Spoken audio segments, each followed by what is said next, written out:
Welcome to the show where high achieving women ditch the stress without losing the success. I'm Janessa Finley Ford. I'm a coach, healer, and fierce advocate for mastering the art of being human.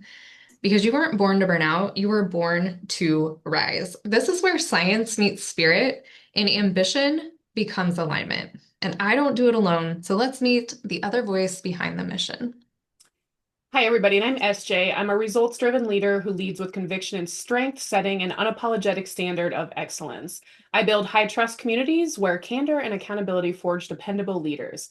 As a certified crystal healer and shamanic earth and energy medicine practitioner, I blend science, spirit, and strategy together to rewire energetic patterns for peace, potency, and purpose. So, today's show, we are going to talk about something that's happening in leadership conversations that a lot of people don't call to light. And that is that women are being told to step into leadership with more confidence and more authority and more presence. I'm sure you hear all about that quite a little. But yet, there's that moment that authority actually shows up, and the feedback that comes with it often changes. You're too direct, you're too emotional, you're too intense, you're too soft. And it creates this strange and exhausting leadership puzzle where you just cannot get that Rubik's Cube with all the colors on one side. Because you need to be decisive, but not intimidating, and be empathetic, but not overly sensitive. Lead strongly, but stay likable while you're at it.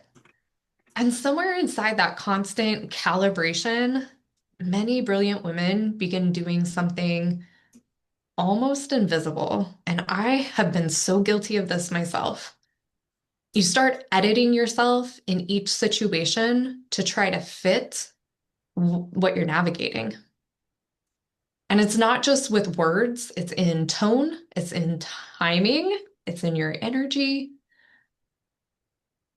And what might look like leadership fatigue on the outside is often something deeper that's happening on the inside. And it's a fragmentation of the masculine and feminine intelligence that we all have. Because the unseen layer of leadership is energetic before it is behavioral. And the masculine energy organizes, it directs, it decides. Feminine energy senses, it attunes, it feels into the timing. And when those two forces are split apart, leadership, unfortunately, becomes an act, it becomes a performance. But when they're integrated, leadership becomes magnetic. So today we're talking about that double bind, women leaders experience, and why the solution is not choosing between masculine or feminine energy. It's learning how to embody both at the same time and to really be at peace with who you are. And once that integration happens, there's a powerful shift that comes with it, where you stop managing other people's perceptions and you start leading systems. So let's open our eyes and lean in.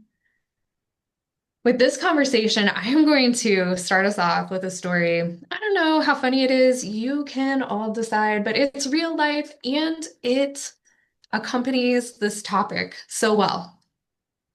So, in the somewhat recent past, I would say it was probably 4 to 6 weeks ago, maybe, I was sitting in my supervisor's office actually to go in there to talk about a work topic.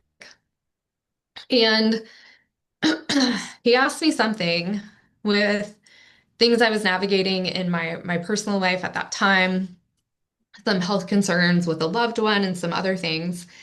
And I had gotten such little sleep the night before, and I did not expect it, but I began crying in real time in his office. And it was exactly this that we're talking about, that double bind, like don't be too emotional. And I wasn't even being emotional about leadership or a work topic in that moment, but literally he was like, well, maybe are you like, should you go home? You can go home if you need to go home. You don't have to be here. And I'm like, nope, I'm getting my ish together. Just give me like 5 minutes. And so I was like, but I have to finish my rant first. So I finished just letting it out. And then of course, started doing tapping. And if you guys have not experienced the tapping, it is on all of our websites. It's on the News for the Soul, under our profile. It's on YouTube. It's everywhere. And if you don't want to look for it, that's totally cool. Reach out to us. We'll send you the direct link. It works so well, and it's great right now for the time change. So if you're struggling with the time change, you want this tutorial, your body will sync to the new time in no time flat. Little sidebar for you. So anyway, this amazing tool that I have in my toolkit, I pull out and I start tapping in real time in front of him. Of course, he's never seen this before, and he's so perplexed. And he's like, "Is this some new tapping therapy you're doing?" I'm like, "Yes, it is, and it's amazing. And you're gonna watch me stop crying, and then you're gonna watch me go slay this day. That's what's gonna happen." And I did. So I don't think it's so much about being emotional when we're okay and centered with the fact that, hey, we have emotions and they're going to present themselves sometimes, not most opportune time. But if you have tools to process through it, you're not choking them back, you're not choking them down, and you're not toting them around like an anchor for the rest of the day either. However, the response you may get in the moment when you are a leader and you're emotional or you're soft or you're too direct or your tone, there's so many things that women receive in feedback about how they need to show up in their leadership that can make it such a tight rope to walk through the leadership terrain. And the more comfortable you are with who you are, like if that experience with my supervisor had happened 7 years ago, before I had tapping, before I was okay with the fact that, hey, I am human and I can be vulnerable sometimes. And I have these tools to bring my power back into my center and then move forward. That whole experience would have gone differently. And you better believe I would not be talking about it on this live radio show at all. So there's also so much power that comes with being at peace with who we are. And that is what we're going to dive into here this evening to talk about all these double binds we get to experience as women in leadership and how we can exit the tightrope and stand on solid ground.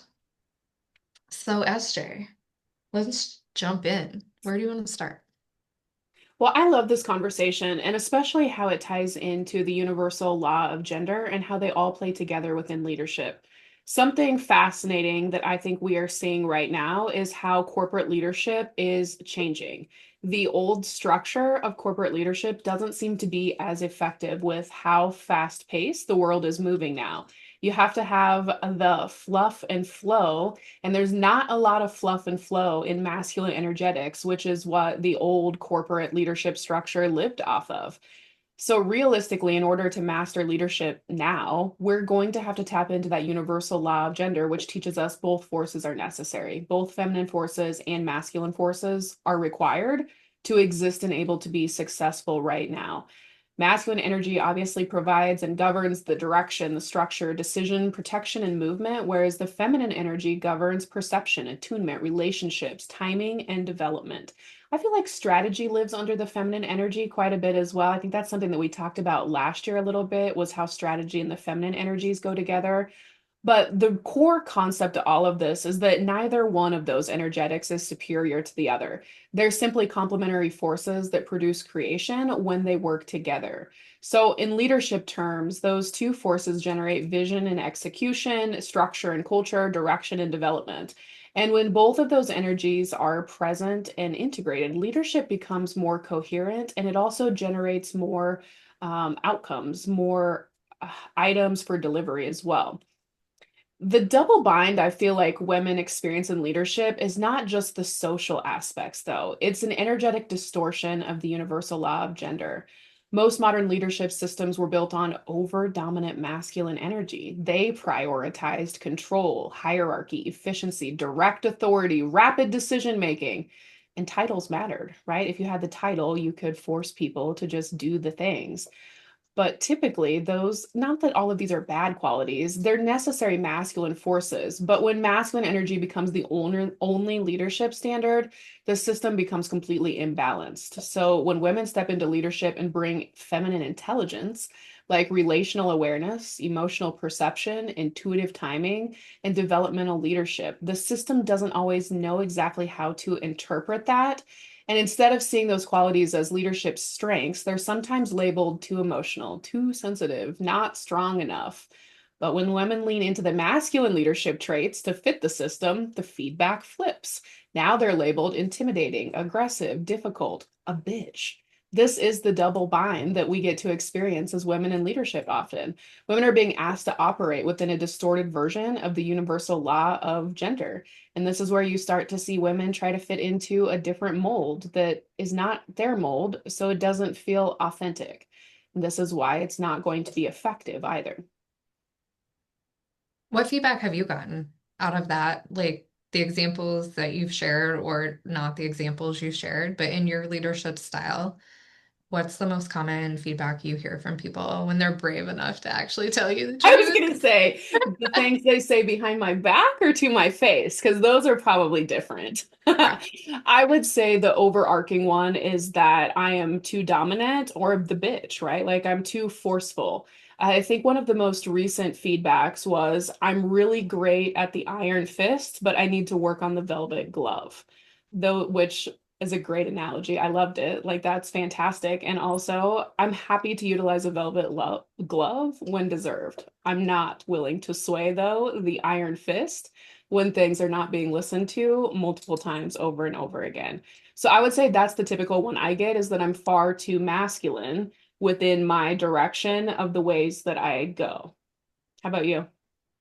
Well, opposite, of course, right? Because that's how it always works with us. But um yeah, I feel like indirectly and from upper leadership, in the moments when I'm too soft, I'm too psychological. Like, I would rather give someone a choice when really at the end of the day, there's not necessarily a real choice there to be had. But when they can perceive they have a choice in the matter, there's a heck of a lot more commitment.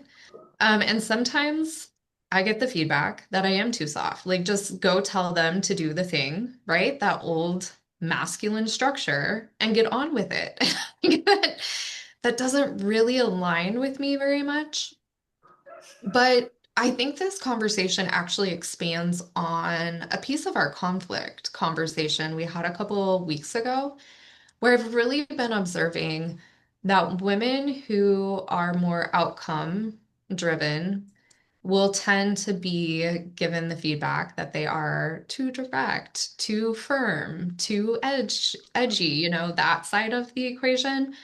And those who are relationship focused will be the ones who are told, you're too soft, you're too emotional, you're too kind, you're not firm enough.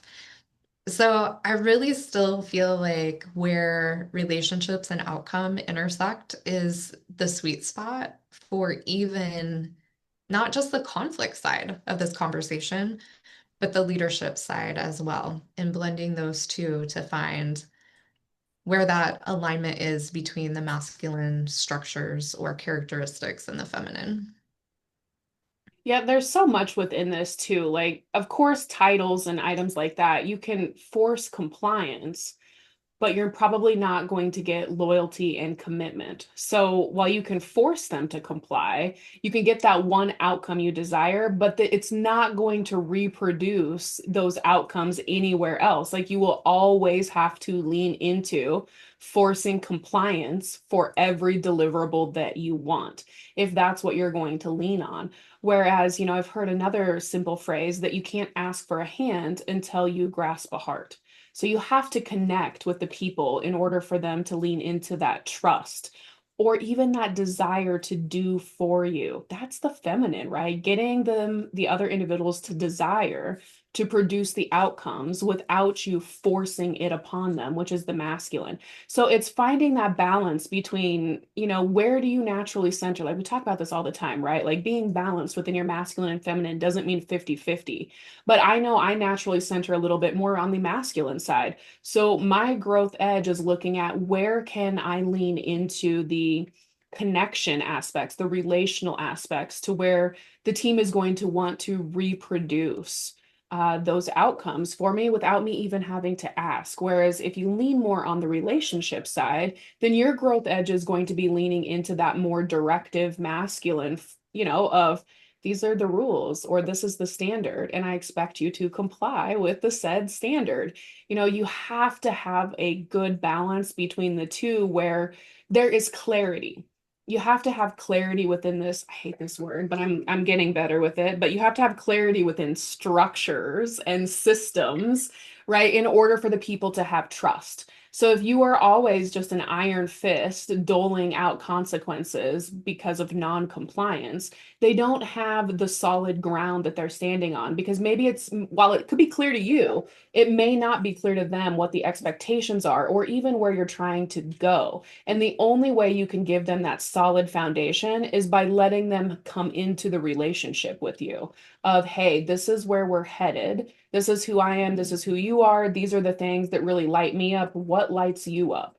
So that you can learn how to motivate through the relationship as well. Now, you also need the masculine for the trust too, though, because they have to trust that you will say and do what you promised. They have to know that there is structure within the masculine too to hold the trust. So hopefully that's not lost, where trust in the feminine and trust within the masculine has to exist in order for us to get outside of this double blind. And this isn't just, a woman thing, right? Because the universal law of gender has nothing to do with male and female. Like it doesn't actually have anything to do with that. It's about us being able to tap into both our masculine and our feminine aspects at any time. It's access to them.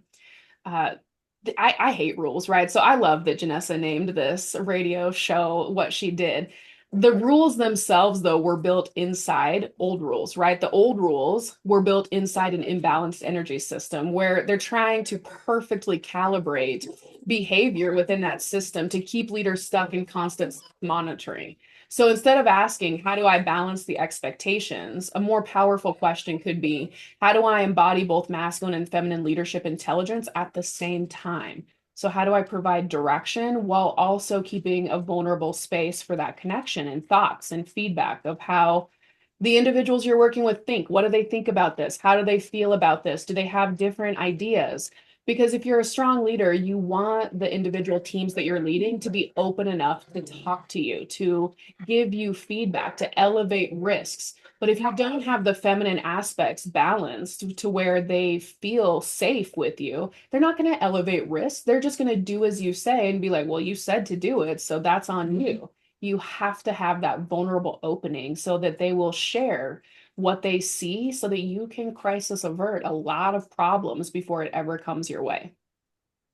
Absolutely. And to stay also within the feminine balance on the back end of that, when people start coming to you with solution or with issues, with challenges, with things that need addressed, not every single one of them might be yours to have to address.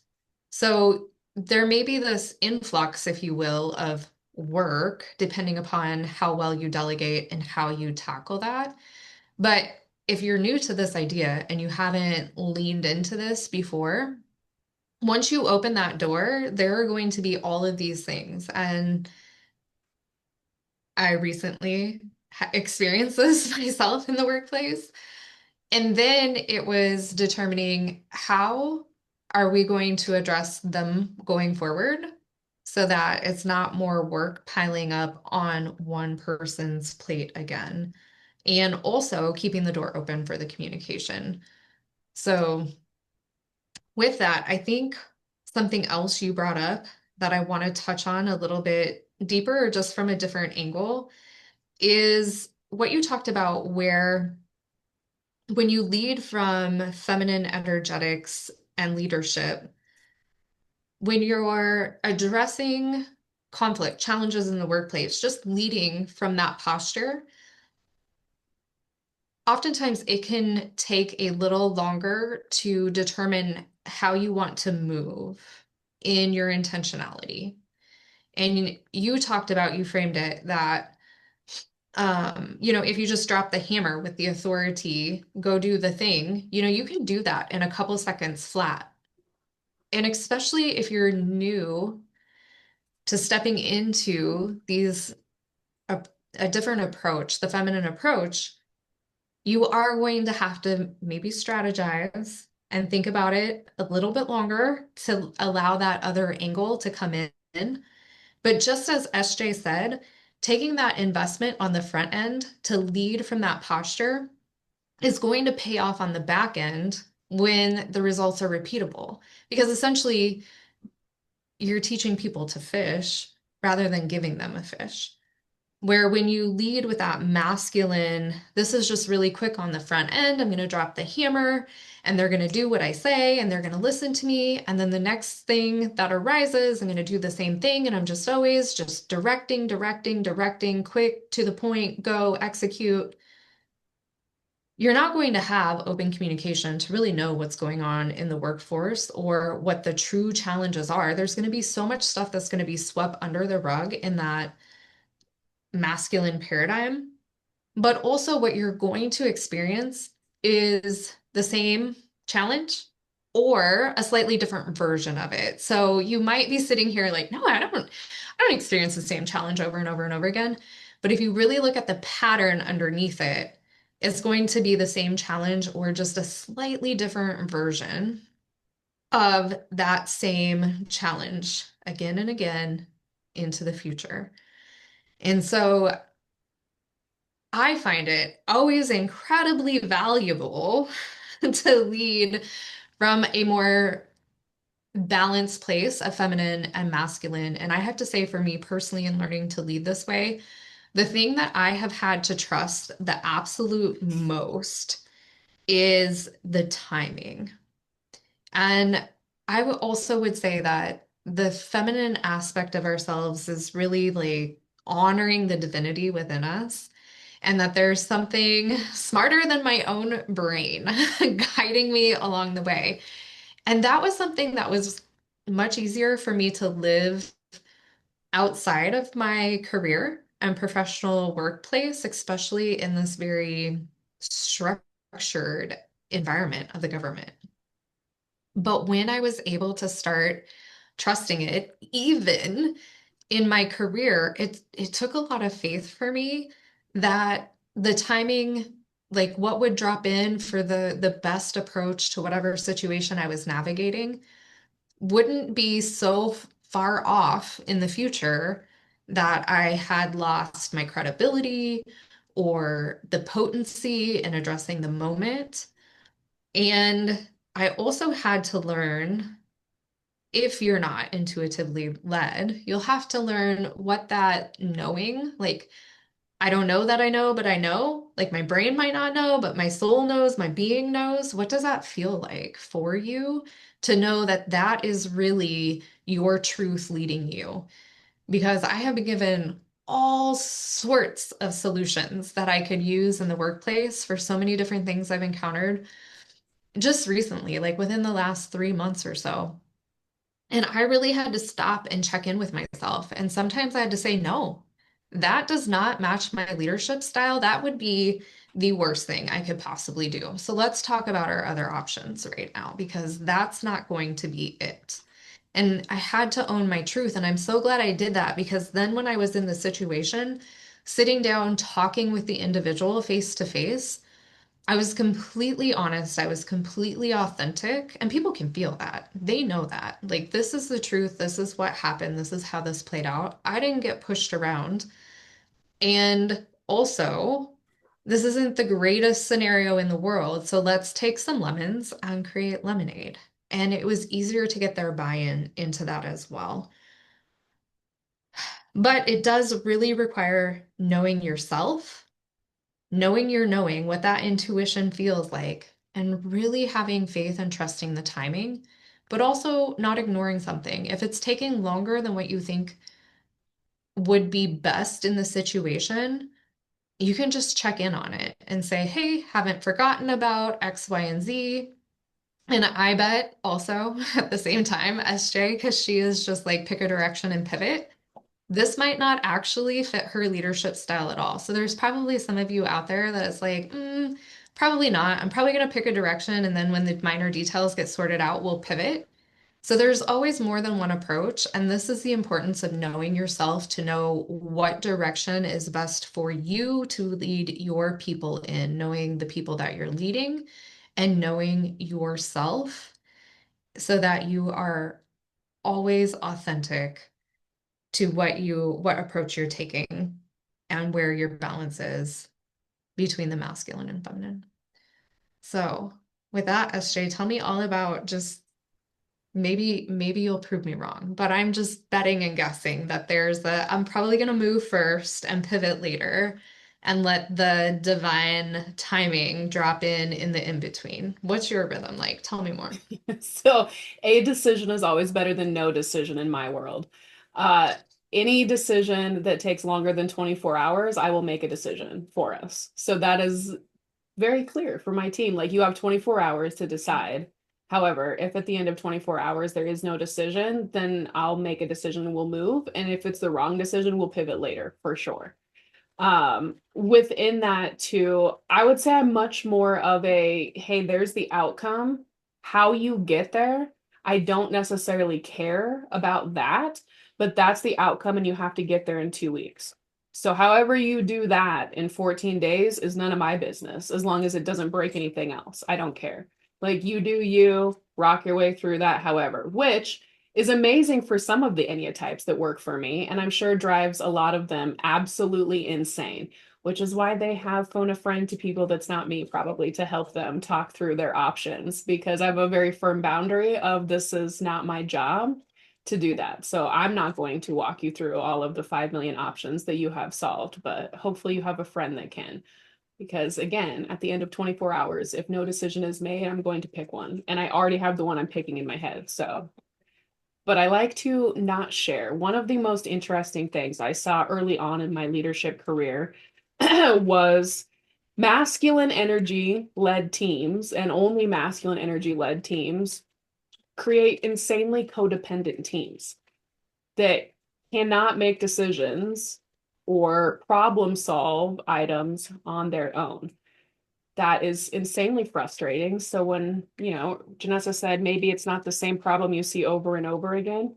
Oh, I for sure saw the same problem over and over again, which is if I'm not here, why does nothing get done? And why are the wrong decisions made in my absence? Well, it's my fault because I created a codependent team.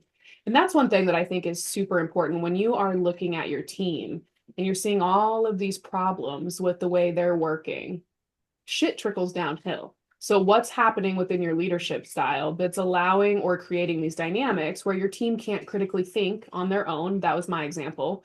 Or they can't problem solve things.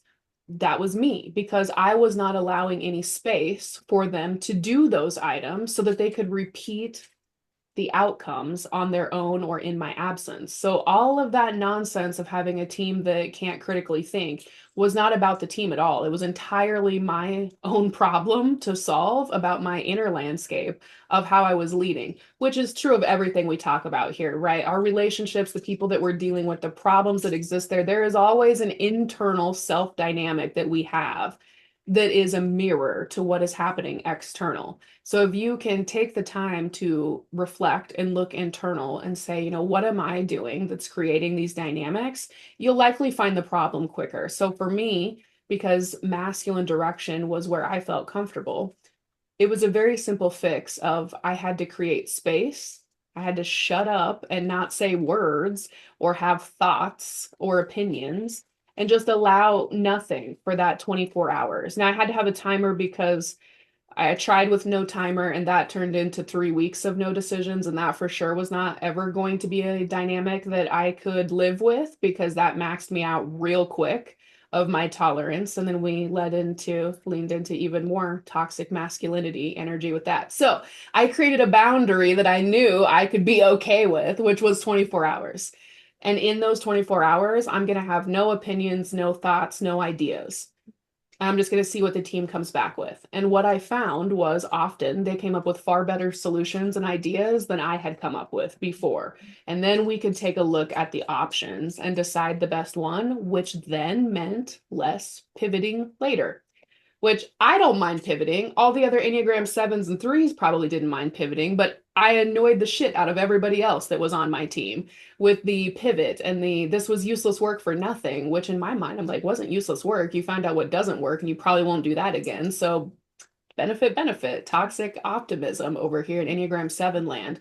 But we were able to be both efficient and flexible by just allowing space for that 24 hours. And then they knew, like, you need to invest the time to figure out how you feel and what you think about this because you have 24 hours to do that before I'm going to just make a decision. And that might be some crazy shit that creates problems and pivoting all over the place later on. So it worked for all of us once I decided to look at my internal leadership as what actually works for me, right? Had I leaned into the completely feminine aspects, which I tried, right? This was my double bind. That created 3 weeks of non-decision, which made me absolutely insane. So you have to figure out like what is right for you. Not what does the rule book say, not what are people going to have feedback about your leadership style. None of that stuff matters. Like what is truly authentic to you and just moving forward in that authenticity so that you can lead your way and play your game. Yeah. Giving 24 hours is still allowing the feminine to meet you to balance. The masculine is the energy that has to have it solved right now, right now. And I would get caught up in that um, early in my leadership days. I'm such a doer. That's like, oh, well, if there's a problem, then let's find the solution. Let's find it now and let's handle it. But it really didn't allow for that intuition, that which is smarter than me, to come in at all. So I love where you found the boundary for you around the 24 hours and still allowing the space. I also, we have vastly different jobs, even within our leadership roles. So, where many of the things where I've allowed much more space for the answers to come in, the work still is working and things are still moving through the production line, if you will. So it doesn't have that effect. My tight timelines, I feel like you live under tight timelines, where my tight timelines are my own personal work, the things that I have to have done, not necessarily something my team has to have done. And so, from that standpoint, too, just for context for the audience, as you hear us talk, I wanted to give a little bit more background around what frame we both are looking at situations from when it comes to day to day and our anecdotal real life scenarios that we share with you. One of the other things I wanted to bring into this conversation around the workplace is masculine and feminine emotions or emotional wounds that we'll see commonly in the workplace and the behavior that comes with that as well, because it can become a power struggle. And this too is where those double binds will show up. And then the power couple will keep us wound up in that double bind rather than finding how to exit the loop. And so, from the masculine standpoint, for those who really want to be the best in the workforce, and I mean, doesn't that feel good to our ego? Come on, it always feels good to have an accolade, an award, some recognition of some sort. Everybody loves that. But when we stand in the shoes of competition, that is the masculine energy. And what is really wild is we will sell ourselves on the fact that we absolutely believe that the more that we can become the best in the workplace, people are going to like us more. And that is not reality. Like, that is some garbage subconscious program we picked up from school, or I don't know if you all ran that like fun run field day that we had where you wanted to get the ribbons and things when you were a kid. But it starts really young of being awarded, and that's, stroking our ego and making us feel good, getting that quick dopamine hit. But in the long-term relationship with people, and how you show up in the workplace, if you are known to be a competitor amongst your peers, it's going to actually make your job more challenging. That's the masculine. And what that be the best actually breeds is shame and failure. Because what you're really trying to move away from is, I don't want to fail. I need to be the best so that I don't fail. And when we fail, there is shame to meet us in that moment. Now, on the other side of that coin would, of course, be collaboration. So, collaboration and working with others, the emotion that can most often be present from that feminine standpoint is disappointment. How many of you out there have experienced this? You're on a project, you're working with your peers, you have the deadline, and someone drops the ball, or they don't do as well as you could have done, or they don't meet an expectation, or they don't meet a pre-agreement of what your group agreed. And what comes to meet you? Disappointment. Because, oh my gosh, this project could have been better. Their, if you want to call it failure, reflects on me because I was participating in this group. And so those also are the most common emotional wounds that you are going to navigate through in the workplace, from the masculine energy, dredging up shame, and the feminine energy, dredging up disappointment.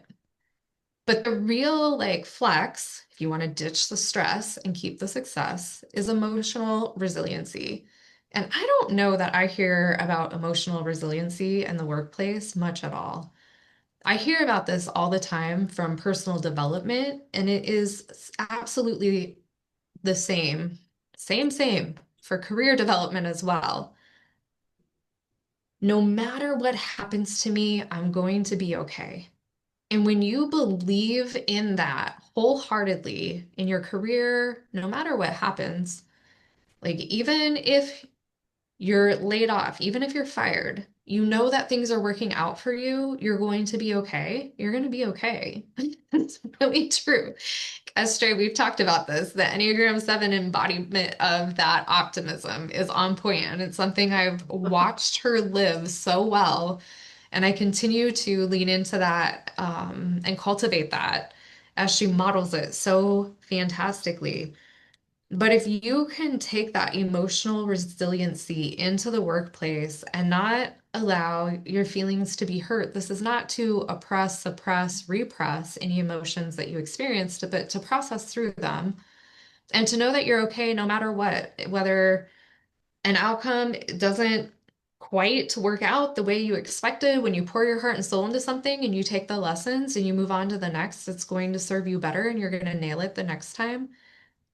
That is really bringing the masculine and feminine into balance and back into your empowerment as well.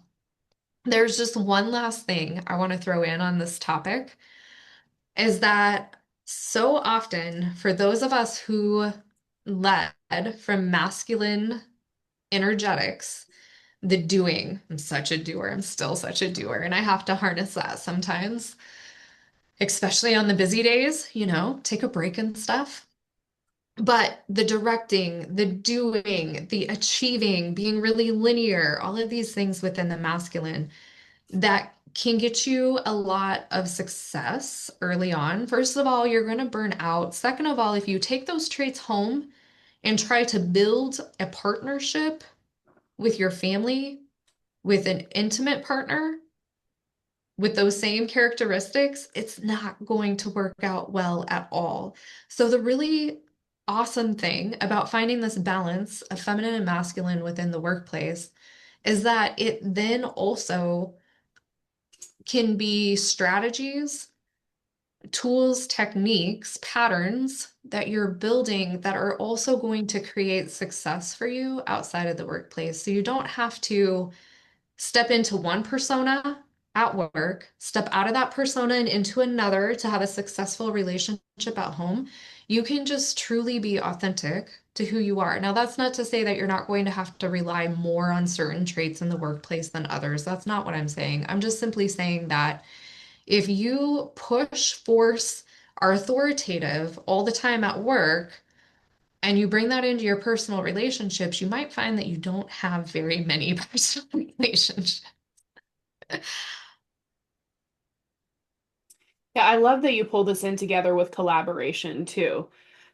And you can see like when the feminine is overactivated or the masculine is overactivated within collaboration, right? Like when the feminine is doing a little too much and it's not really that empowered feminine. This is where you see the polling of the audience or the what do you think? What do you think? What do you think? I defer to you. Whatever you want to do, let's do that. So again, there's that lacking of the finality of the decision. There's lacking in the okay, now I'm going to choose a direction. It's much more of that. If you can defer out, that would be the preference for a overactive feminine energetic within leadership, which is going to lose trust from your team as well because now they think maybe you're incompetent. I'm an Enneagram 7, so of course that's where I'm going to go, right? Maybe there's incompetency here, or maybe there's lack of confidence. Maybe there is lack of wisdom or knowledge or experience, whatever. There's a lack of something to where they're not going to trust your ability to lead them. Versus when you move into the over toxic masculine aspects of collaboration, there really isn't collaboration, right? Like you are just telling everybody what to do and or you are coming in and doing it all yourself. There is no delegation. You're like, shit, be easier just for me to do this my damn self. Take me 2 hours, but it'll take me 55 million hours to explain this shit for the 100th time, right? Ask me how I know that rhetoric because I've lived it many, many times over again. That is where I lived in the like, I might as well just do this myself because it'll be easier. Except you're going to eventually max out on what you can do yourself. This is where the burnout is going to happen that Janessa was talking about, as well as you create a team who has no completion energy because they don't have to, because you're going to come in behind them and clean up the mess and complete it. So it's not a standard that they have set for themselves. And they also know that if they mess around long enough, somebody will come in and take care of it. So why are they going to be accountable for it? One, you're probably not listening to what they think or how they feel about it. So if you're not going to do that, then why do they care if you finish it or if they finish it and you have to come in and do it? So you create those disharmony dynamics on both sides of that overcompensating feminine energy and that overcompensating masculine energy. Both are from a disempowered state. They have different look and feel to them, but both are completely disempowered and both have no trust from their teams either whatsoever. And when you look at that, and we've probably all had managers that fall into some of these categories. So if you're thinking about it, you're like, oh yeah, this was Tom and this was Susie for sure. Look at how you do that within yourself. Like, are you more Tom or are you more Susie? Like, what's happening within your dynamics? Do you always just come in and clean up the mess? Or do you just give away all of the power of decision to somebody else? Like, where are you seeing yourself when you're stressed? Right? Because if things are going well, you probably don't do that weird shit. But when things aren't going well, you hit your like stress mode to where you're like overactivated and then you just like completely whiplash yourself into the side that you feel most aligned with, whether that be the feminine or the masculine. So just take a look, like when things aren't going well and you're stressed out, which one do you kind of fall into? And then how do you dial that back? Because once you know that's happening, you can't unsee it. And you will forever continue to see, like, oh, I'm doing the weird Tom thing again. Like, here I am being Tom. Let me like bring this back to Susieville so that you can find the center of like where is the alignment and the authenticity really at. And sometimes just a simple acknowledgement to your team of y'all are driving me crazy. Like I'm about to lose my mind if we don't solve this thing. and creating that space for them to one acknowledge like, hey, this is not going well. Like this right here is not a thing that's working for our dynamics. What can I do about it? What do I think about it? And how do I feel about it? But you have to be open to allow all of those things to be discussed so that the space can be created so that you don't have to keep re-experiencing the same nonsense. But sometimes just a simple acknowledgement of this is not working. Like whatever this is, this thing right here is not working at all can be all that it takes for the team to open their eyes and go, oh, I didn't even realize that that was a thing that had been reoccurring. So, of course, within this, we talked about this a little bit in the Stronger Together coaching community. But of course, like a dynamic to discuss this that is not personal is describing the situation, the behavior, and the impact, and showing the pattern of this is just what's happening. These are the three things that have occurred that fall in line with this pattern. Any ideas or feelings on how to resolve this, like what's going on, can be a really good way to make it not personal, but still get the ship righted. Yeah, when you talk about trust, I think there's also conversation around self-trust. So you were talking about, the elements when the team is going to stop trusting the leader. But I too, like SJ highlighted the mirror effect earlier in her example of literally your words, shit rolls downhill. So what were you doing, right? Being the leader of this group.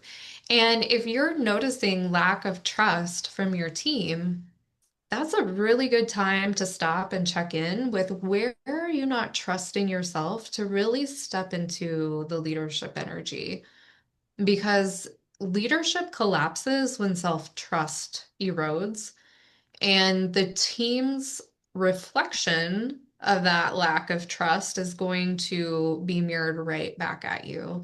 So that's just another symptom to look at yourself.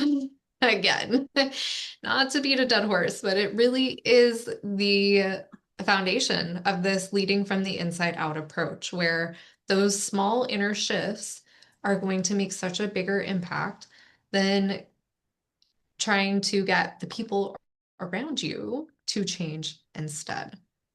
I wanted to take just a moment to highlight some of the things that you're going to see when you're adjusting.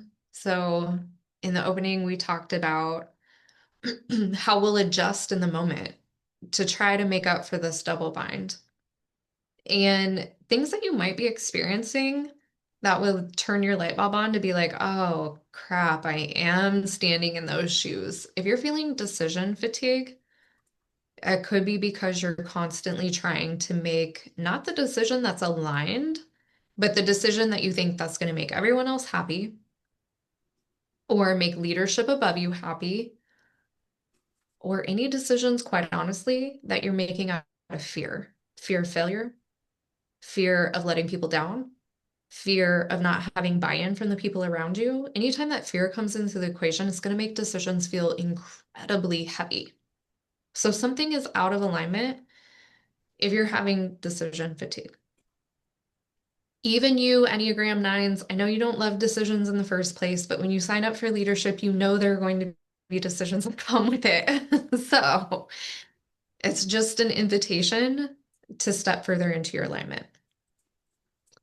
Some sort of nervous system dysregulation. If you're experiencing anxiety or heightened emotions, what else do you see within the workplace and leadership, SJ, with when nervous system dysregulation steps in? I know my go-to is really seeing anxiety or nervousness within people. What else do you observe? I think anger, right? The other side of that spectrum, of course, right? Outburst, anger, reactionary items. So, like, rather than responding, they're reacting to the problems. I think, like, from an action stance, you see a lot more of that reacting to fix the problem that was created rather than being proactive with putting this together so that it doesn't create a problem in the first place. I think those are the items that I often see, but definitely like the sides of those spectrums, right? Anger to non-decision to course, like disappointment, anxiety, I think all of those things are going to be in there. Resentment for sure. You start to see, like, when the team breaks down that much, you start to see resentment build within individual team members. That small things now turn into big things. Whereas, had the resentment not been there, it probably wouldn't have even hit a radar of a problem. But you start to see, like, hey, little things are really affecting the two of you. What's going on? Somebody's stressed out, both of you are stressed out, don't know who's stressed, but something is definitely happening. I would say those are the main things that I see. Yeah, and then also you could be out of alignment. You could be adjusting to try to be accepted if you're being hesitant in your leadership, if you're avoiding situations that need to be addressed, if you have a loss of your intuitive clarity and you just keep looping in confusion or I don't know which way to go. So those are some symptoms that you could be experiencing that really are calling you as an invitation into greater alignment to be really clear and true to who you are in the workplace rather than trying to adjust and adapt. As we move to the top of the hour here, SJ, is there anything else that you wanted to cover this evening before we begin to wrap up the show? I think you touched on it a little bit but when we're talking about collaboration, definitely reflecting on who's in your inner circle, right? There's an inner circle and there's an outer circle. And the inner circle people definitely are the ones that you should easily be able to delegate to. And when I say delegate, it's not just delegating work, but it's also delegating decisions too. So that should be a smaller circle than the outer circle, right? Like the inner circle should help you a lot, the outer circle should help you a little. So in that outer circle, maybe those individuals you reach out here and there, but really taking a close look at who is in your inner circle at work and what are their strengths? Like what are the things that they are better at than you so that you can lean in even more to that delegation aspects that are both empowering because you're giving them the autonomy and the authority to make certain decisions and you're taking it off of your plate. So it's no longer even a problem for you to solve, but really looking at that so that you can make logical, wisdom-based, emotionally intelligent decisions on, hey, like this person is going to be really good or is well equipped to make this decision. There's no need for me to exert my energy to try to figure this thing out when I know that they're capable. So, really establishing a strong inner circle is going to be so helpful at work so that you can kind of do that divide and conquer. Such a great point. And we've covered so much ground. This show absolutely flew by. A really quick recap, although can't even begin to hit all the points we covered. We talked about what balanced masculine and feminine energy in the workplace looks like, and some indicators of when you are out of your own alignment. We talked about the main emotional um, wounds or emotions that you're going to see flare in the workplace that come from the masculine energy as well as the feminine energy, and that the place to really step into your power is through emotional resiliency within the workplace. We talked about how to address the situation directly with a three-step structured process that's going to clearly set the tone for finding a solution and having buy-in from the people so they know exactly what you're talking to and where you're headed with clarity. And I'm sure we talked about a whole lot more as we move through this show, what is required of our inner knowing to be in alignment. So, if this conversation stirred something in you, it's probably because you recognize some of these patterns that we went over here this evening as running in your background. Maybe it's the overthinking, maybe it's the subtle self-editing or the softening, maybe it's armoring up and bristling, the constant adjustment of your energy so that your leadership will just land just the right way. But you can't solve this energetic fragmentation with more strategy. And you can't think your way into embodied leadership. And this is exactly why Stronger Together exists. Inside Stronger Together, we don't approach leadership development as a collection of mindset hacks or simply personality theories. We work below all of those levels where the leadership patterns are actually formed. We're working with your nervous system, with your energetic coherence, with your internal authority, and with your personal alignment, not ours. And this is where women stop oscillating between that trap of being too soft, being too sharp, and they become fully expressed as leaders, powerful leaders, the kind of women who walk into a room and decisions become clearer, conversations become more honest, boundaries aren't held with force, and they're not just learned scripts to get people to do as you say. Because the presence of the leader is the integration. When you are present, you are integrated, you are powerful, and you are magnetic. And when that shift happens, leadership simply stops being exhausting, which is the best part. It becomes natural. There's calm, there's clarity, there's magnetism. And when we have enough women begin leading from that level of coherence, something extraordinarily happens.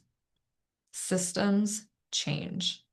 And that's the best part. So if you're ready to stop editing yourself and start leading from the fullness of who you are, and to have the ripple impact to make greater changes within the systems and workplaces that you work or businesses you own, we would love to welcome you into Stronger Together.